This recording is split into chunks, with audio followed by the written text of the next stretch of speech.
Happy Monday evening, everybody. Not a bad weekend weather-wise, and it's a little warmer today than the last couple of days. Currently in the capital, almost 90 degrees, and in Great Falls there you can see a little of that upper level haze and smoke coming mainly from wildfires in Western Canada. 90 degrees in Great Falls. I think we'll have several days up in the 90s for a lot of the state here coming up this work week. 94 in Havre, 94 also in Glasgow right now. A little cooler around West Yellowstone, Butte and Dillon, and Bozeman sitting in the middle 80s, but a little drier air mass moved into the state over the course of the last 24 hours or so. You can see the humidity as low as 11% right now in Great Falls. And again, the wind, not really that bad today. It's a little breezy in some spots, but the wind will also be increasing later this week with the temperatures, and that means higher fire danger than we've seen in a while. Nothing on the radar here, except maybe you caught that just off towards the north up here around Calgary, west of Edmonton.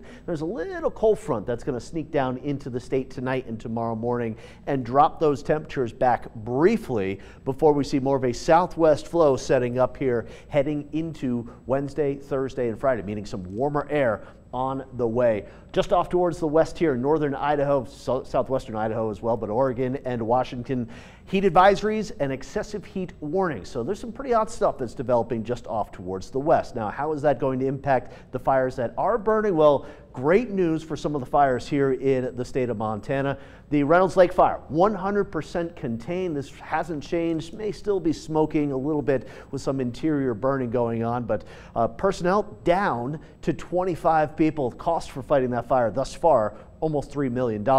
Up here, the Highway 37 fire near Libby, 70 acres, containment 60%, no growth. Also good news here, reports from the Highway 37 fire. However, decontamination continues to be an issue with that fire burning close to the Superfund site there, just northeast of Libby. The Wawa fire, this is the biggest fire in Montana thus far, only 2,850 acres. Containment is up to 50%. This really hasn't grown in the last week or so. Cost of fighting that fire up on UL Bend is at about $412,000. And the Bacon Rind fire, this one burning in the Lee Metcalf Wilderness and also northwest corner of Yellowstone National Park on the west side of Highway 191, going from Big Sky down to West Yellowstone. 420 acres, 0% containment, type 3 on this team. They're watching it closely. Cost up over $500,000. Now, lots of wildfires have sprouted up here into the western part of Idaho over the last couple of days. Big fire, too, right around Du Bois that really just blew up. It's about 90,000 acres. But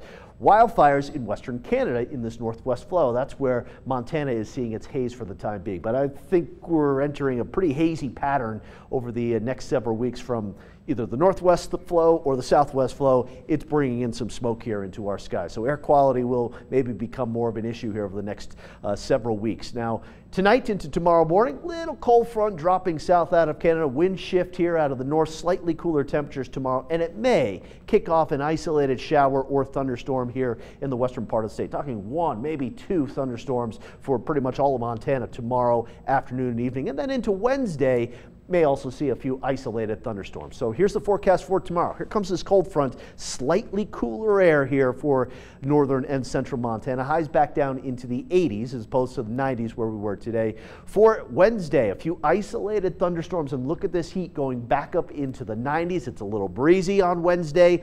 Not very good conditions here for fire danger. Then Thursday, a cold front comes through, likely with some storms central eastern Montana. Look at the temperatures and very windy conditions, both Thursday and also Friday. Friday will be slightly cooler, but with the heat, the accumulated heat, the low humidity and the gusty winds, Friday has red flag warning conditions written all over it. Now looking into the weekend, not too bad. Slightly cooler air coming back down into the capital, but next Tuesday, Wednesday, and Thursday next week, beyond the 7-day forecast, we could be up around 100 degrees here. So some hot stuff, and we are not out of the woods yet as far as fire danger goes. Crazy heat, thank you. And Andy, you've got a special sports story for us girls tonight, which I like. That's right. Montana is known worldwide for its fly fishing. There's a new exclusive group that's hitting the waters. We're going to have more on that coming up next.